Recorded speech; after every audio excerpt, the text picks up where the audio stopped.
Welcome you to our Me to We Assembly, and we would like to welcome today Shannon and her brother Brennan, who are two high school students.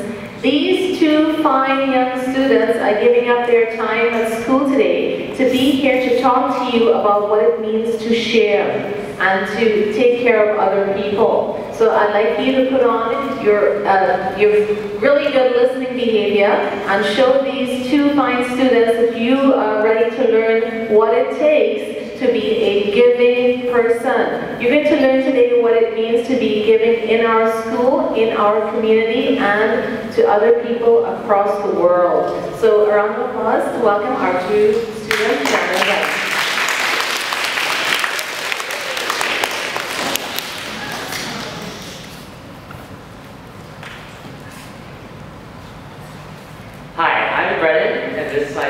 Shannon. So Shannon, what did you think about when you first heard the organization, Free the Children? Well, at the time I was only 10 years old, so I thought Free the Children would free us from doing chores and homework.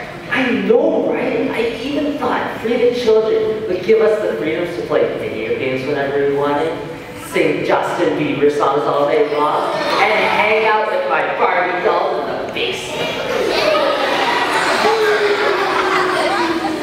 At the time, my school was holding a Free the Children campaign called Adopt a Village, where anyone could buy a goat or a pig for just $50 and a cow for just $200.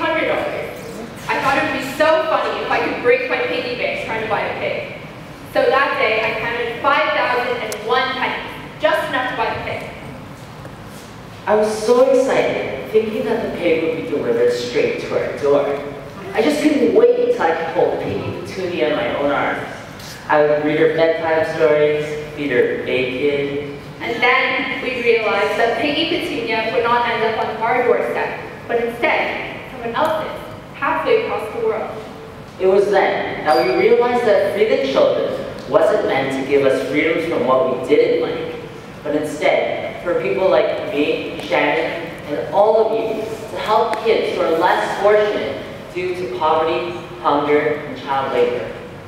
The little animal farm that we soon bought after Piggy Petunia would help families in China, Kenya, and Sierra Leone make enough money that they could send their kids to school, just like us. So Craig Fieldberger was only 12 years old when he founded the organization Free the Children. And I remember thinking to myself, wow, he must be a genius! But I was only the average individual, so I did not know what I could have done to help. We're always told that we're too young, and that maybe we should wait until we get out of elementary school. Wait until we finish high school, graduate from university. Wait until we get a job, before we even start thinking about changing the world. But with Free the Children, we have learned one important truth, that we may all be kids, but we are never too young to do the right thing and help those in need. So how did we do that? Brennan and I started to fundraise through our birthday parties and Christmas. Instead of receiving presents, we'd ask our family and friends to bring donations to support our Free the Children project overseas, just like our farm. On Halloween, instead of trick-or-treating for candy, we can instead trick-or-treat for canned goods to the local food bank in order to support the many kids in our community who go to bed hungry every night. This past Halloween, my friends and I collected more than 1,000 canned goods to the Richmond Hill Food Bank. But you don't have to wait till next Halloween to do this.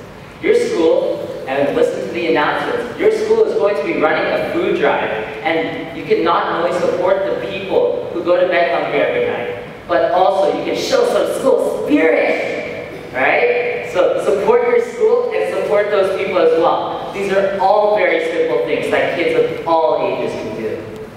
For the past 3 summers, Brennan and I have gone on Free the Children trips overseas to China, India, and Kenya to build schools and healthcare centers. Just say I've been chased by a giant panda bear, a monkey, and a peacock. It was so scary. That's okay, because I run as fast as a cheetah. But these trips aren't just about being chased by wild animals. On these adventures, we see kids who wake up at 5 in the morning just to work in the fields. They walk for 2 hours to collect water from the local river, and they walk for days just to see a doctor. Without clean water or healthcare, they don't have the opportunity to go to school like we do. So I met a kid in Kenya named Gideon. He was only 5 years old when his parents left him because they were too poor to support him.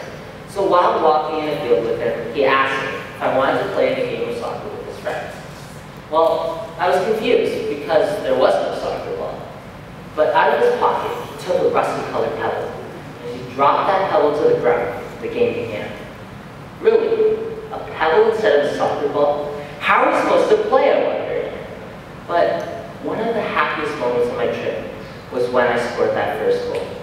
And as the sun set and the game came to a close, Gideon ran over to me, and he gave me the pebble that we used in our game. So this pebble still has a special place on the windowsill in my room. It's a constant reminder of Gideon's generosity and kindness, even though he had so little. And since then, I've taken his example of giving in all my actions. In a poor village in India, I met a little girl named Soha, who told me that she did not have anything to eat that day. So I gave her all the food that I had, which was just a bag of chips, and I expected her to gobble it all up in under a minute. To my surprise, she shared that single bag of chips with all of her friends in the community. The echoes of them screaming, "Dajuwad," which meant thank you in Hindi, still stays with me today. I know that with Soha's generosity, we can all end poverty one day. So what we've seen on these 3 trips have really touched us. These kids don't have much to play with. They don't even have much to eat. But we both have never seen bigger smiles than the ones on their faces. And even though hunger and poverty strike them every day, they share what little they have. Generosity, caring, hope. These are character traits that make them a strong community. And I know that there are so many kids out there, just like me, you, and Shannon, who are willing to help. And I know that they're thinking less about we and more about me. Me to we is about thinking about others. Instead of being selfish, we can all start sharing. We can be nice to everyone and respect each other. If we all work together, we can make the world a much better place to live. So you're probably wondering what the 3 words on my shirt mean today, strength in numbers. Well, strength in numbers means that if each one of us does our little part to make a difference, we can all come together and make a huge impact. I know that there are so many kids out there, just like Shannon and me, you, and all of you who are willing to make a change. So now we'd like to share some pictures and videos from our overseas trip.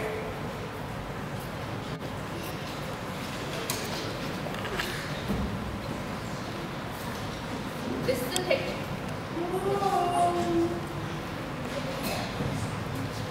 This is a picture of us in India. We were digging an 8-foot deep trench to lay the foundation of a healthcare center in that community. And this is a picture of the healthcare center still under construction. And this is a picture of me and my friends digging a new foundation for a new school in Kenya. Here's a picture of an old community school in Kenya before Free the Children came and raised funds for it. And this is a classroom newly built by Free the Children. Here's a picture of me and Soha, that little girl in India that I met that I was telling you about. And this is Gideon and I after our soccer game. So now we'd like to show a video about everything that Free the Children does.